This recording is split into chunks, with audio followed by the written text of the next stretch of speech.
नमस्कार। शराब घोटाला। पिछले 2 साल से यह शब्द आपने कई बार सुना होगा। 2 साल से बीजेपी की सारी एजेंसीज कई रेड मार चुकी हैं, कई लोगों को गिरफ्तार कर चुकी हैं, लेकिन अभी तक एक भी पैसे का हेरफेर कहीं नहीं मिला। कहीं से एक भी पैसा नहीं मिला। अगर भ्रष्टाचार वाकई हुआ है तो इतने करोड़ों रुपए गए कहां? क्या सारा पैसा हवा में गायब हो गया? सच्चाई यह है कि किसी तरह का कोई भ्रष्टाचार हुआ ही नहीं। अगर होता तो पैसा भी मिलता। ऐसे फर्जी केस में आम आदमी पार्टी के कई नेताओं को इन्होंने अभी तक जेल में रखा हुआ है। किसी के भी खिलाफ कोई सबूत नहीं है, कुछ साबित नहीं हो रहा, खुलेआम गुंडागर्दी चल रही है, किसी को भी पकड़ के जेल में डाल दो। अब बीजेपी मुझे गिरफ्तार करना चाहती है। मेरी सबसे बड़ी संपत्ति, मेरी सबसे बड़ी ताकत मेरी ईमानदारी है। झूठे आरोप लगा के, फर्जी समन भेज के ये मुझे बदनाम करना चाहते हैं, मेरी ईमानदारी पे चोट करना चाहते हैं। इन्होंने मुझे समन भेजे हैं। मेरे वकीलों ने मुझे बताया कि ये समन गैर कानूनी है। क्यों गैर कानूनी है?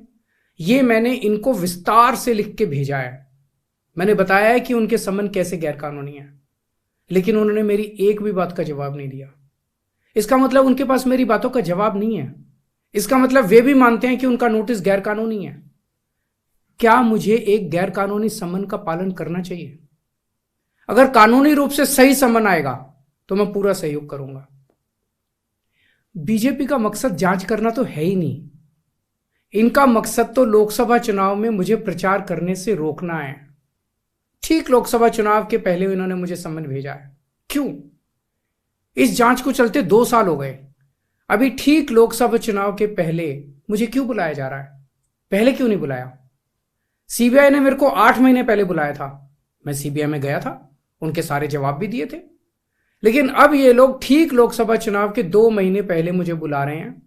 तो बीजेपी का मकसद कोई पूछताछ करना थोड़ी है।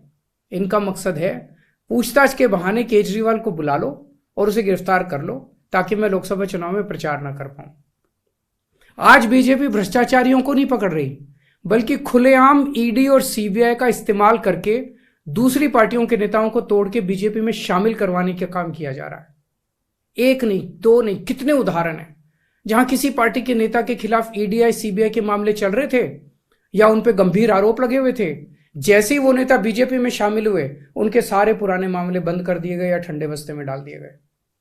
तो जो इनकी पार्टी ज्वाइन कर लेता है उसके सारे मामले रफा दफा कर दिए जाते हैं। जो इनकी पार्टी में नहीं जाता वो जेल जाता है। आज मनीष सिसोदिया, संजय सिंह और विजय नायर इसलिए जेल में नहीं है कि उन्होंने भ्रष्टाचार किया है, वो इसलिए जेल में है क्योंकि उन्होंने बीजेपी में शामिल होने से इनकार कर दिया है। आज हम बीजेपी का मुकाबला क्यों कर पा रहे हैं? क्योंकि हमने कोई भ्रष्टाचार नहीं किया। अगर हमने जरा सा भी गलत काम किया होता तो दूसरे भ्रष्टाचारी नेताओं की तरह आज भी हम बीजेपी में शामिल हो चुके होते आज तक। इस तरह देश के ईमानदार नेताओं को जेल में डाल के और भ्रष्टाचारियों को अपनी पार्टी में शामिल करवा के ऐसे तो देश आगे नहीं बढ़ सकता। ये क्या चल रहा है? ये जो कुछ भी चल रहा है बहुत खतरनाक है। ये हमारे जनतंत्र के लिए बहुत गलत है। इसे रोकना होगा। मैं हमेशा देश के लिए लड़ा हूं। मेरा तन मन धन देश के लिए है। मेरी एक एक सांस देश के लिए है। मेरी खून की एक एक बूंद देश के लिए है। मेरे शरीर का एक एक कतरा देश के लिए समर्पित है। हमें मिलकर देश को बचाना है। मैं पूरी जी जान से इनके खिलाफ लड़ रहा हूं। आपका साथ चाहिए।